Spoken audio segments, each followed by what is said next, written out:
The murder of Julia Martha Thomas, dubbed the Barnes Mystery or the Richmond Murder by the press, was one of the most notorious crimes in the Victorian period of the United Kingdom. Thomas, a widow in her 50s who lived in Richmond, London, was murdered on the 2nd of March 1879 by her maid Kate Webster, a 30-year-old Irishwoman with a history of theft.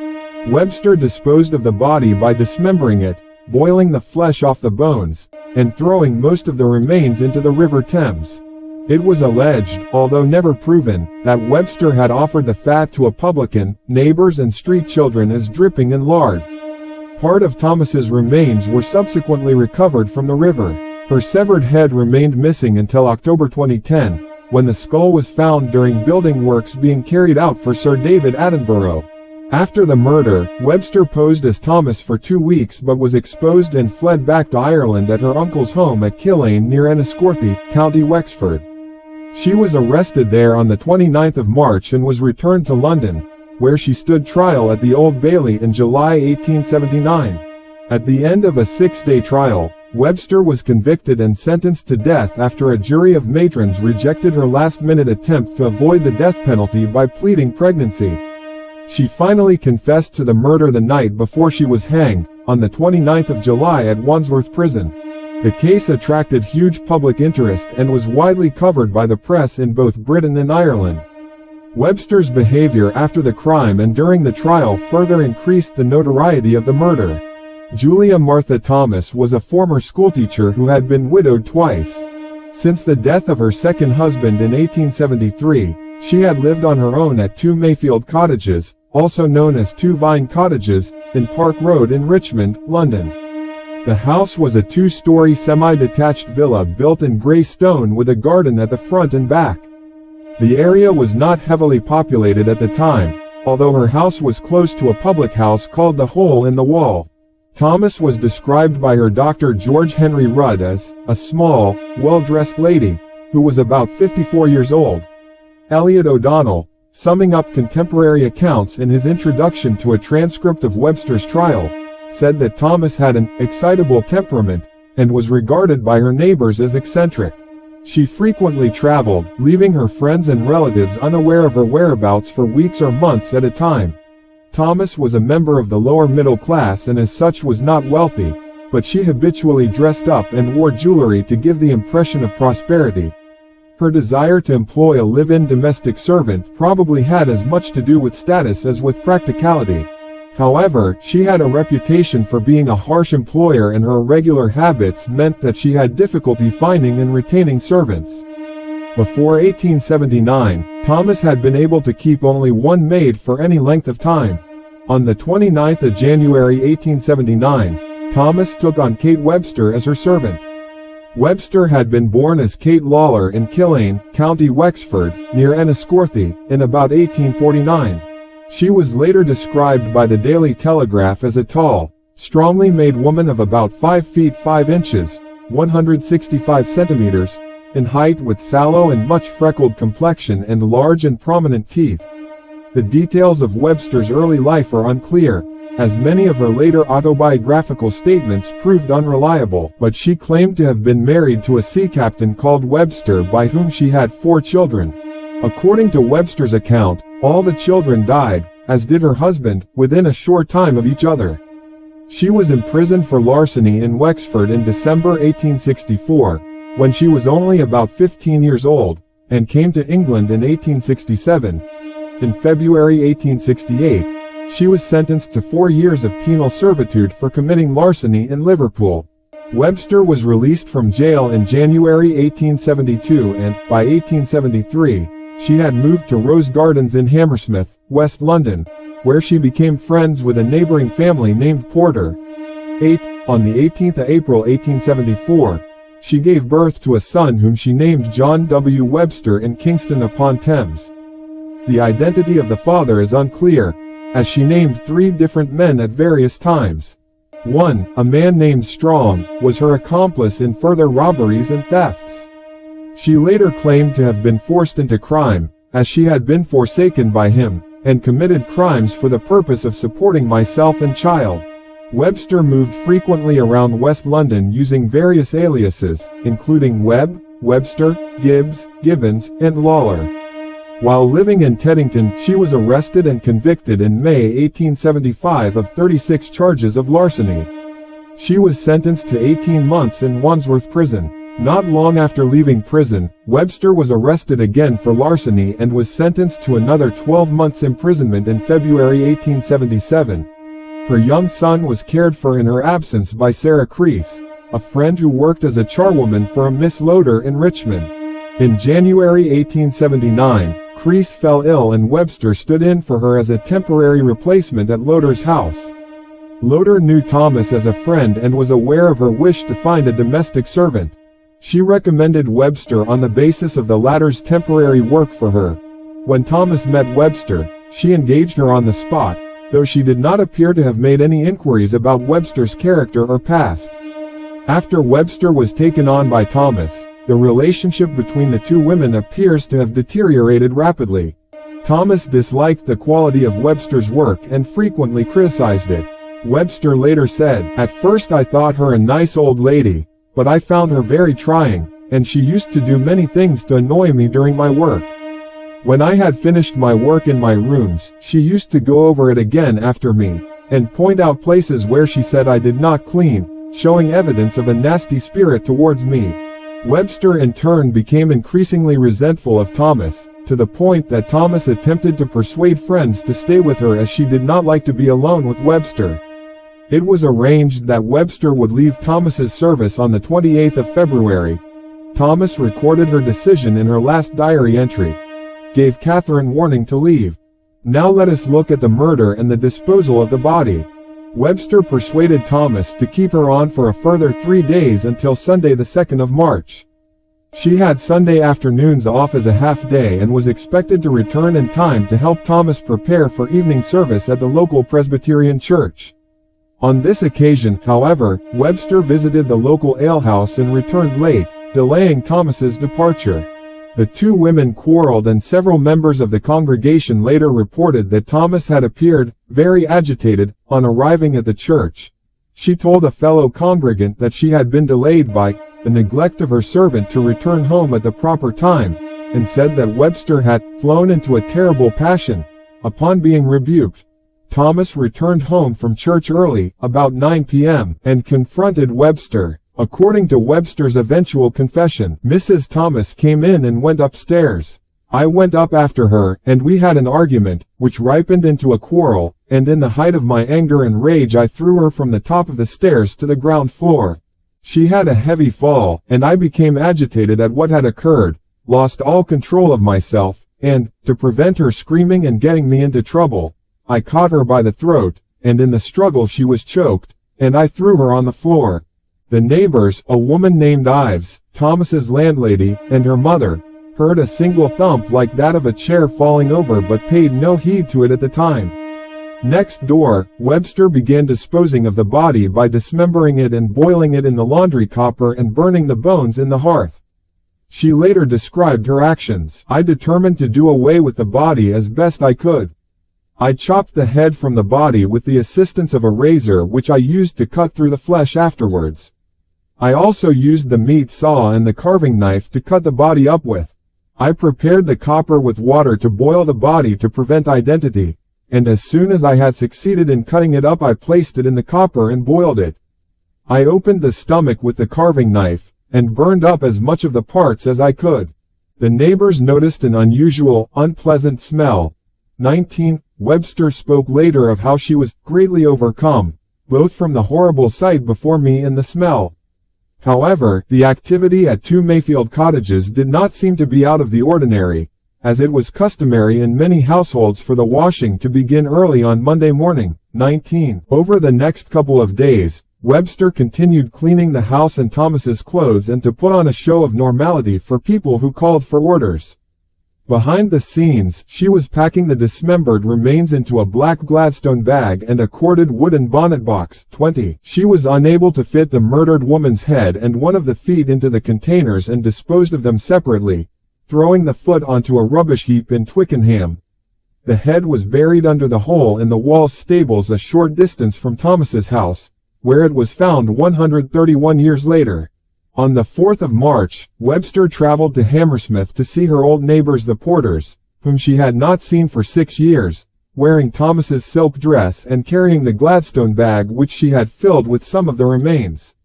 Webster introduced herself to the Porters as Mrs. Thomas. She claimed that, since last meeting the Porters, she had married, had a child, been widowed, and had been left a house in Richmond by an aunt. She invited Porter and his son Robert to a pub, the Oxford and Cambridge Arms, in Barnes. Along the way, she disposed of the bag that she was carrying, probably by dropping it into the River Thames, while the Porters were inside the pub drinking. It was never recovered. Webster then asked young Robert Porter if he could help her carry a heavy box from 2 Mayfield Cottages to the station. As they crossed Richmond Bridge, Webster dropped the box into the Thames.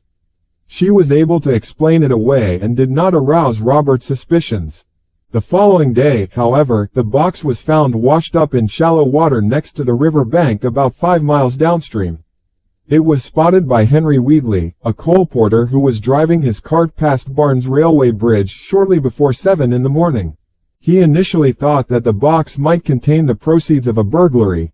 He recovered the box and opened it, finding that it contained what looked like body parts wrapped in brown paper. The discovery was immediately reported to the police and the remains were examined by a doctor, who found that they consisted of the trunk, minus entrails, and legs, minus 1 foot, of a woman. The head was missing and was later assumed to have been thrown into the river separately by Webster. Around the same time, a human foot and ankle were found in Twickenham. It was clear that all of the remains belonged to the same corpse, but there was nothing to connect them with Thomas and no means to identify the remains. The doctor who examined the body parts erroneously attributed them to a young person with very dark hair. An inquest on the 10th to the 11th of March resulted in an open verdict on the cause of death, and the unidentified remains were laid to rest in Barnes Cemetery on the 19th of March. The newspapers dubbed the unexplained murder the Barnes Mystery, amid speculation that the body had been used for dissection and anatomical study. It was later alleged that Webster had offered 2 pots of lard to a neighbor, supposed to have been rendered from Thomas's boiled fat. However, no evidence about this was offered at the subsequent trial and it seems likely that the story is merely a legend, particularly as several versions of the story appear to exist. The proprietress of a nearby pub claimed that Webster had visited her establishment and tried to sell what she called best dripping there.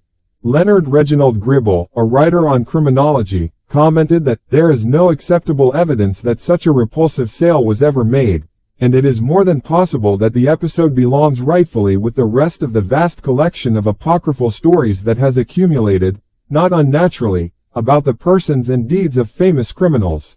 Webster continued to live at 2 Mayfield Cottages while posing as Thomas, wearing her late employer's clothes and dealing with tradesmen under her newly assumed identity. On the 9th of March, she reached an agreement with John Church, a victualler from Hammersmith, to sell Thomas's furniture and other goods to furnish his pub, the Rising Sun. He agreed to pay her £68 with an interim payment of £18 in advance. By the time that the removal horse and cart arrived on the 18th of March, the neighbors were becoming increasingly suspicious, as they had not seen Thomas for nearly 2 weeks. Her next-door neighbor and landlady Miss Ives asked the delivery men who had ordered the goods removed. They replied, Mrs. Thomas, and indicated Webster. Realizing that she had been exposed, Webster fled immediately, catching a train to Liverpool and traveling from there to her family home at Enniscorthy. Meanwhile, Church realized that he had been deceived. When he went through the clothes in the delivery van, he found a letter addressed to the real Thomas.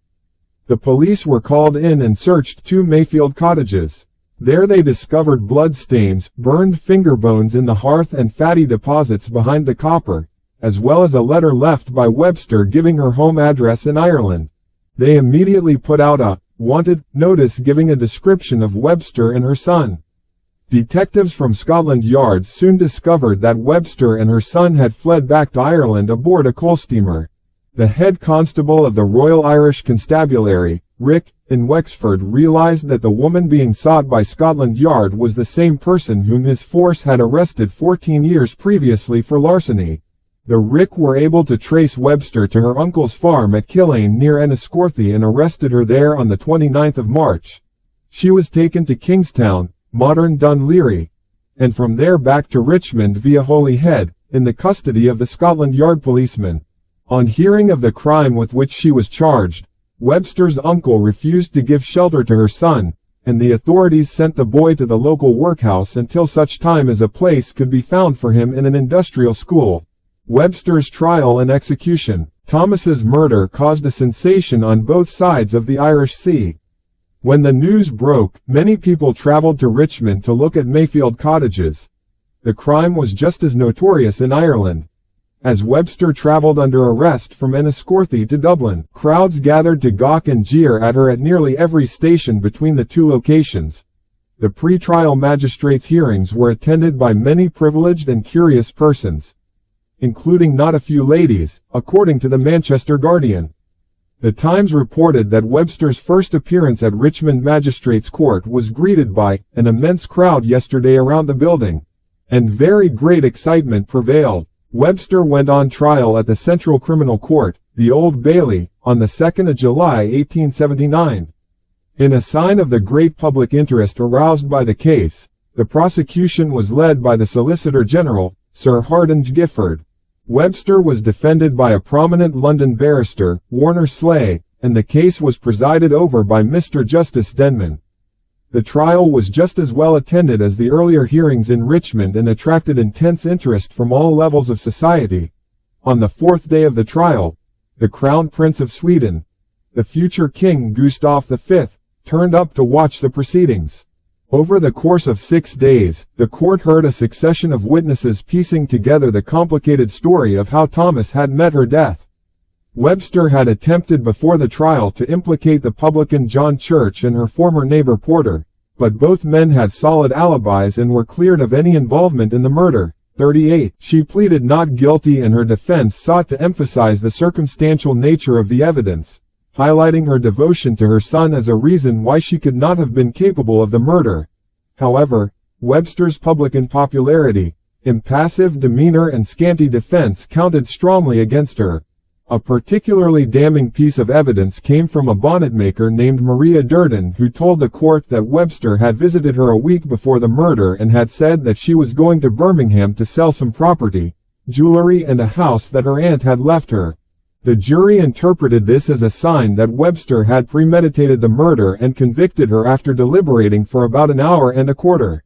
Shortly after the jury returned its verdict and just before the judge was about to pass sentence, Webster was asked if there was any reason why sentence of death should not be passed upon her. She pleaded that she was pregnant in an apparent bid to avoid the death penalty. The Law Times reported that upon this a scene of uncertainty, if not of confusion, ensued, certainly not altogether in harmony with the solemnity of the occasion. The judge commented that after 32 years in the profession, he was never at an inquiry of this sort. Eventually the clerk of assize suggested using the archaic mechanism of a jury of matrons, constituted from a selection of the women attending the court, to rule upon the question of whether Webster was with child. 12 women were sworn in along with a surgeon named Bond, and they accompanied Webster to a private room for an examination that only took a couple of minutes. They returned a verdict that Webster was not with child, though this did not necessarily mean that she was not pregnant, a distinction that led the president of the Obstetrical Society of London to protest at the use of the obsolete medical assumption that the unborn child is not alive until the so-called quickening. A few days before Webster was due to be executed, an appeal was submitted on her behalf to the Home Secretary, R.A. Cross. It was turned down with an official statement that after considering the arguments put forward, the Home Secretary had failed to discover any sufficient ground to justify him in advising Her Majesty to interfere with the due course of the law. Before she was executed, Webster made 2 statements confessing to the crime.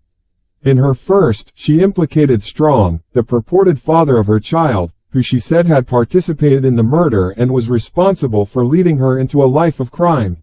She recanted on the 28th of July, the night before she was due to be executed, making a further statement in which she took sole responsibility and exonerated Church, Porter and Strong of any involvement. She was hanged the following day at Wandsworth Prison at 9 a.m., where the hangman, William Marwood, used his newly developed long drop technique to cause instantaneous death. After her death was certified, she was buried in an unmarked grave in one of the prison's exercise yards. The crowd waiting outside cheered as a black flag was raised over the prison walls, signifying that the death sentence had been carried out. An auction of Thomas's property was held at 2 Mayfield cottages on the day after Webster's execution. Church managed to obtain Thomas's furniture after all, along with numerous other personal effects including her pocket watch and the knife with which she had been dismembered. The copper in which the body had been boiled was sold for 5 shillings, 50. Other visitors contented themselves with taking small pebbles and twigs from the garden as souvenirs. The house itself remained unoccupied until 1897, as nobody would live there after the murder. Even then, according to the occupant, servants were reluctant to work at such a notorious place. It was later rumored that a ghostly nun could be seen hovering over the place where Thomas had been buried. To the surprise and disappointment of Elliot O'Donnell, there was no sign that her house was haunted, and Guy Logan noted that the neat and pretty appearance of the property gave no hint of the crime that had been committed within. Anything less like the popular conception of a murder house, it would be hard to imagine. Discovery of Thomas's skull. In 1952, the naturalist Sir David Attenborough and his wife Jane bought a house situated between the former Mayfield cottages, which still stand today, and the Hole in the Wall pub.